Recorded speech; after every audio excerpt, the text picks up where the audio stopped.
Field গুলো বেশি। হ্যাঁ, ওদের একটা জিনিস ফ্যাসিলিটিস আছে, ওদের অধিকাংশ আইল্যান্ডে এখন হ্যান্ডবল গ্রাউন্ড আছে, বাহ, অসাধারণ। স্পেসিফিকলি শুধুমাত্র হ্যান্ডবল গ্রাউন্ড আছে। আচ্ছা, ওদের দেশের যে এনভায়রনমেন্ট আর আমাদের দেশের এনভায়রনমেন্ট তো আলাদা। হ্যাঁ। আমাদের তো ষড়ঋতুর দেশ, ওদের দুই ঋতুর দেশ। দুই ঋতু। দুই ঋতুর দেশ। তো সেইখানে যখন আপনি গিয়েছেন এবং এতদিন ধরে আছেন, এনভায়রনমেন্টের সাথে খাপ খাওয়ানোটা কি সহজ ছিল? না, আসলে এনভায়রনমেন্টের সাথে খাপ খাওয়ানো, মাথায় শুধু কাজ করেছে হ্যান্ডবল, ওগুলো অটোমেটিকলি হয়ে যায় সময় এবং ঠিক করে ফেলে। আর বৃষ্টি, আমরা যেরকম শীতটাকে খুব উপভোগ করি, শরৎকালে ফুল টুলের নেই, আর ওখানে তো শুধু সমুদ্র, ওই একটু খারাপ লাগলে সমুদ্রের পাড়ে যেয়ে বসে থাকলেও মনটা ভালো হয়ে যায়। হ্যাঁ, অসাধারণ সমুদ্র। আমরা আপনার ফেসবুকে যে পোস্ট গুলো দেখি যে আপনি বিশাল এক সমুদ্রের পাশে ছবি দেন, আয়ারল্যান্ড যেটাকে বলা হয়। এত সুন্দর একটা এনভায়রনমেন্টের মধ্যে যে আপনি থাকেন, এটা কি আপনার মানসিক প্রশান্তির জন্য কোনোভাবে কাজ করে কিনা? হ্যাঁ, অবশ্যই মানসিক প্রশান্তিতে কাজ করে। মানুষ তো সবসময় ভালো ইয়ে থাকে না।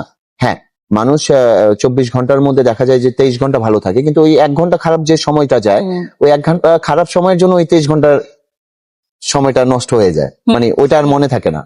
তো আমি চেষ্টা করি যে ওই 1 ঘন্টার মন খারাপের সময়টা আমি ওইখানে যে আধা ঘন্টা বা ওই আমার একটা বিচের একটা ক্যাফেতে বসে 1 কাপ কফি, একটু সমুদ্রের দিকে তাকিয়ে থাকা, একটু পা হেলান দিয়ে একটু রেস্ট নেওয়া, এতে অনেক কিছু রিল্যাক্স করে আমার। আচ্ছা, আপনি যখন মালদ্বীপ থাকেন তখন কি আপনার এই বাংলাদেশের ফ্রেন্ড ফ্যামিলি তাদেরকে মিস করেন?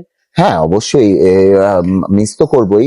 একটা মানে ওইখানে তো আমার একাকী জীবনের যতক্ষণ আমি প্র্যাকটিস করাই, যতক্ষণ আমি আমার কাজে ব্যস্ত থাকি, তখন আমার কোনো হয় না। কিন্তু যখন আমি বেশিরভাগ সময় থাকে মানে একা লাইফ লিড করতে হয়, কারণ দেখা যায় যে দিনের বেলা ওদের জব থাকে সবারই। ওরা ওখানে কিন্তু প্র্যাকটিস করে, মলদ্বীপসের একটা আছে, ওরা ওদের কাজ করার পরবর্তী সময়টা প্র্যাকটিস করে, অধিকাংশ সময় রাতে কিন্তু ওদের প্র্যাকটিস হয়। আমাদের দেশের সাথে ওদের 1 ঘন্টা ডিফারেন্স, তো ওদের দেখা যায় যে 1 ঘন্টা কি ওর আগে চলে না পরে চলে? আমাদের 1 ঘন্টা পরে চলে। আমাদের 9টা, ওদের 8টা। আচ্ছা, তো আমি 8টা 15 থেকে রাত্র 10টা, মানে আমাদের 9টা 15 থেকে 11টা পর্যন্ত ওদের প্র্যাকটিস, মানে ব্যাপারটা এমন। আর দিনে দেখা যায় যে আমার 4টা থেকে 5টা এক সেশন, 5টা থেকে 6টা এক সেশন, বাকি সময় আমি ফ্রি। তো ওই ফ্রি সময়গুলোতে দেখা যায় সকাল থেকে ওই 4টা পর্যন্ত ওরা ওদের জবে, যে কেউ স্কুলে আছে, কেউ কাউন্সিলে অফিসে আছে, কেউ আছে এসটিওতে আছে, অন্যান্য। মানে এটা তো অসাধারণ যে ওরা সারাদিন যার যার কাজ করলো, পড়াশোনা, জব সবকিছু করলো, করার পর ওরা এসে সবাই আপনার প্র্যাকটিসটা করতে পারে।